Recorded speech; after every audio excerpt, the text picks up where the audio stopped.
ओम शांति। हमने पहली शक्ति सुनी, सहन करने की शक्ति।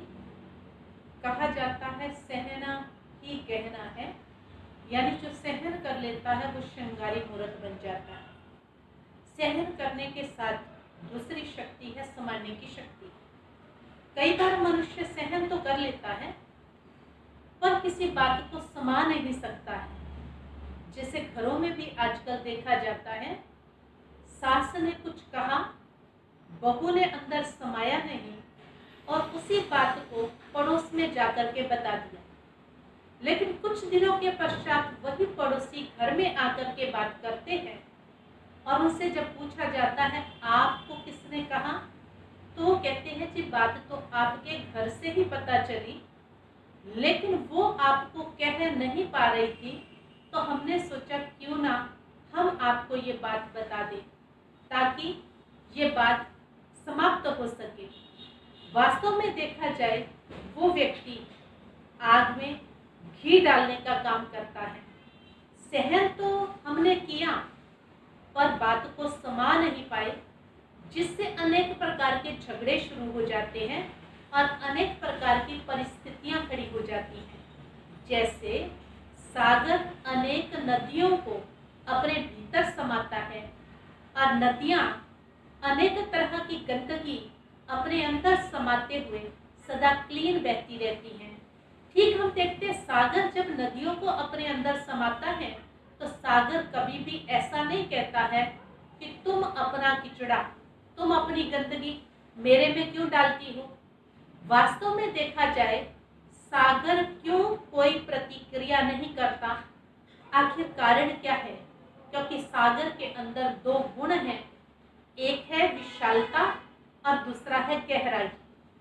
जितना हृदय विशाल होता है उतना ही हम किसी की बात को अपने अंदर समा सकते हैं। जैसे अपने बच्चों के लिए माँ का हृदय कितना विशाल होता है और वो अपने बच्चों की अनेक कमियां अपने हृदय में समा लेती है और पिता को भी वो बात पता चलने नहीं देती है।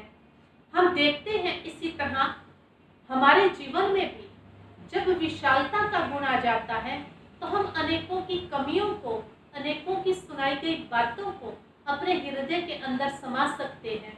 और इसके साथ साथ हम अनेक बातों को जो हल्की हैं बुद्धि से किनारा कर सकते हैं। और जब हम किनारे कर लेंगे अनेक बातों को तो हमारा जीवन सुमधुर बन जाएगा। समाने की शक्ति को लेकर के एक बात याद आती है। कहते एक बार एक मूर्तिकार मूर्तियां बेचता था और एक दिन वो सड़क किनारे मूर्तियां बेचने के लिए बैठा था तो एक सेठ जी आए, जबकि उसकी कुछ मूर्तियां बिकी नहीं थी। तो उसने देखा कि इसके पास मूर्तियां हैं, तो जब उनका रेट पूछा गया, एक 100 रुपया, एक 500 रुपया, 1000 रुपया, लेकिन उस सेठ जी ने अपने जो साथी था, नौकर था, उसको कहा कि इनको ठोक बजा करके देखो कि ऐसा इन मूर्तियों में क्या है। तो वास्तव में जब देखा गया तो एक मूर्ति के कान के अंदर सीख डाली, तो उस मूर्ति के इस कान के डालने से इस कान से वो सीख बाहर निकल गई। अब उसने कहा कि सेठ जी इस मूर्ति का रेट 100 रुपये अच्छा है, ठीक है। अब उसने वही सीख निकाल करके दूसरी मूर्ति के कान में डाली तो वही सीख मूर्ति के मुख से बाहर निकल गई। तो उसने कहा इसका रेट 500 रुपये बिल्कुल ठीक है। तब उसने तीसरी मूर्ति के कान में जब वही सीख डाली तो वो उसके अंदर चली गई। उसने कहा इसका 1000 रुपये रेट बिल्कुल ठीक है। तो वास्तव में देखा जाए हम सब परमात्मा की बनाई गई मूर्तियां हैं और हम सब मूर्तियों के अंदर वैरायटी है। एक मूर्ति वो है जो ये दिखा रही है कि हमें एक बात यहाँ से सुननी है और यहाँ से निकालनी है, पर कौन सी बात को यहाँ से सुनकर निकालना है? सत्संग की, ज्ञान की बात को यहाँ से सुनकर दूसरे कान से बाहर नहीं निकालना, लेकिन उल्टी सुलटी गलत बातों, व्यर्थ बातों को एक कान से सुनकर दूसरे कान से बाहर निकाल देता है। इसके साथ साथ दूसरी मूर्ति क्या दिखा रही है? इस कान से सीख गई, मुख से बाहर निकल गई, यानी ज्ञान की सुनी हुई बातों को अच्छा करके हमें मुख से बाहर बखान कर देना है। लेकिन तीसरी मूर्ति ये इंगित करती है कि अच्छी बातों को सुनकर के जीवन के अंदर समा लेना है और किसी की सुनाई हुई बातों को भी अंदर में समा करके समाप्त कर देना है। अन्यथा क्या होता है कि जब हम एक की बात सुनकर दूसरे तक पहुंचाते हैं, तैसे बात बढ़ते बढ़ते बढ़ते कहीं तक पहुंच जाती है।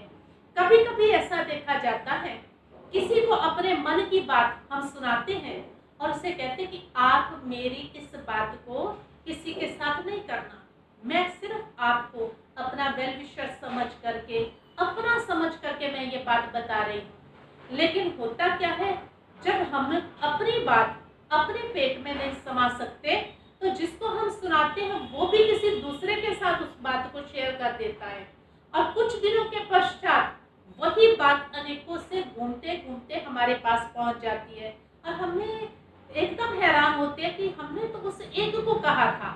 तो वास्तव में हर एक उस बात को अंदर समा नहीं सकता। तो आज समाने की शक्ति ना होने के कारण अनेक तरह के लड़ाई झगड़े कला क्लेश है। तो परमात्मा पिता के साथ अपने मन बुद्धि की तार को जोड़ करके उस सागर की गहराई में जाकर के हम अनेक बड़ी बड़ी बातों को भी अंदर में समा सकते हैं और अपने जीवन को श्रेष्ठ और महान बना सकते हैं। ओम शांति शांति।